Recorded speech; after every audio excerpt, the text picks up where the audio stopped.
2,00,000 పెట్టుబడి, unlimited growth. Ecoblue AdBlue franchisee. Smart investment, great returns.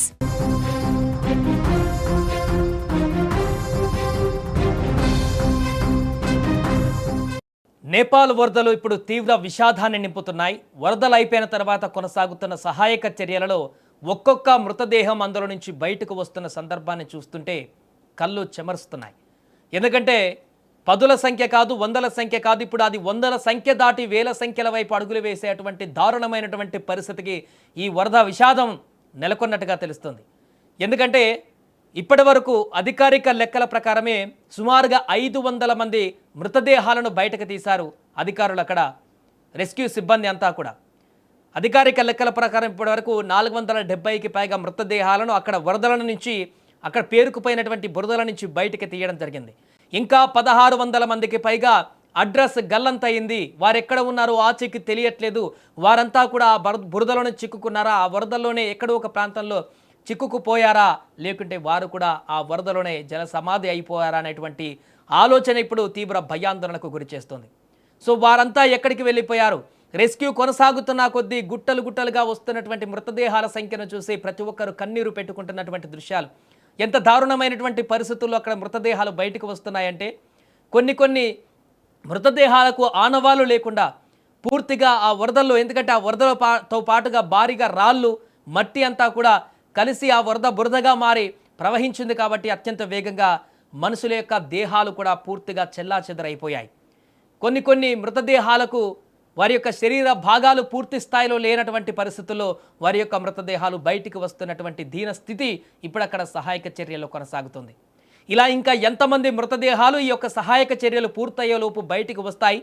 అసలు పూర్తిగా అందరూ గల్లంతైనటువంటి వారిని కూడా తీసేటువంటి పరిస్థితి ఉందా లేదా అనేటువంటి ఆందోళన కూడా మొదలైంది. ఎందుకంటే కొన్ని ప్రాంతాలలో ఈ యొక్క నది ప్రవాహం ఏదైతే ఉందో దానికి 5-6 ఫ్లోర్ల హైట్ వరకు కూడా బురదతోటి మొత్తం కూడా నది నిండిపోయింది.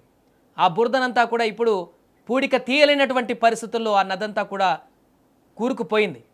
కాబట్టి అద్దు లోపల గనక ఆ మనుషులు గల్లంతైనటువంటి మనుషులు ఆ యొక్క బురద లోపల, మట్టి లోపల కింద గనక ఎక్కడో ఒక దగ్గర గనక ఉన్నట్లయితే వారు ఖచ్చితంగా ఆ యొక్క మట్టిలోనే సమాధి అయినట్టుగా భావించాల్సి ఉంటుంది. వారిని బయటికి తీయలేనటువంటి పరిస్థితి కూడా ఏర్పడేటువంటి భయానకమైనటువంటి పరిస్థితులు అక్కడ ఏర్పడ్డాయి.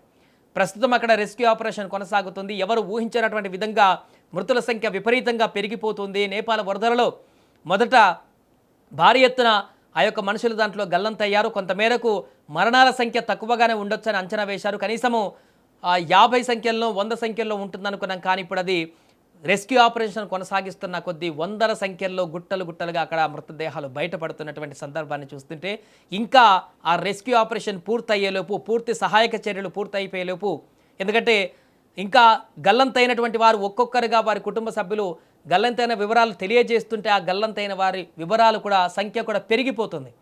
నిన్నటి వరకు గల్లంతైన వారు 500, 600 అనుకున్న ఈ రోజుకు వచ్చేసరికి అది 1600కు చేరిపోయింది. ఆల్రెడీ మృతదేహాలు 500 వరకు బయటపడగా గల్లంతైనటువంటి వారి సంఖ్య 1600 వరకు చేరింది. ఇంకా గల్లంతైన వారి సంఖ్య పెరుగుతుందా? ఆ గల్లంతైన వారిలో ఎంతమంది మృతదేహాలుగా బయటకు వస్తారు, ఎంతమంది ప్రాణాలతో బయటపడతారనేది కూడా తీవ్ర ఆందోళన కలిగిస్తున్నటువంటి సందర్భం ఏర్పడింది. దీంతో ప్రపంచంలోనే అత్యంత దారుణమైనటువంటి విషాదంగా నేపాల్ వరదలు అనేటివి మారినట్టుగా చెప్పుకోవచ్చు. ఇప్పుడు పూర్తిగా ఈ వందల సంఖ్య కాస్త వేల సంఖ్యగా మారుతుందేమో అనేటువంటి ఆందోళన అక్కడున్న వారందరిని కూడా కలిచివేస్తుంది. అక్కడ బురద తవ్వుతున్నా కొద్దీ, సహాయక చర్యలు కొనసాగిస్తున్న కొద్దీ, శిథిలాలను తొలగిస్తున్న కొద్దీ, ఎక్కడ అడుగుపెట్టి అడుగు తీసిన కొద్దీ అక్కడ మనుషుల మృతదేహాలే లభ్యమవుతున్నటువంటి పరిస్థితి, భీకరమైనటువంటి పరిస్థితి ఏర్పడింది. ఇక మూగజీవాల సంఖ్య అయితే చెప్పనవసరం లేదు. అక్కడ అనేక మూగజీవాలు కూడా మృత్యువాత పడ్డటువంటి దారుణమైనటువంటి పరిస్థితులు ఈ నేపాల్ వరదల కారణంగా ఏర్పడ్డాయి. ఏదేమైనా ఇప్పుడు ప్రస్తుతము వందల సంఖ్యలో అక్కడ బయటపడుతున్నటువంటి మృతదేహాలను చూసి అక్కడ స్థానికులందరూ కూడా తీవ్ర భావోద్వేగానికి గురవుతున్నారు.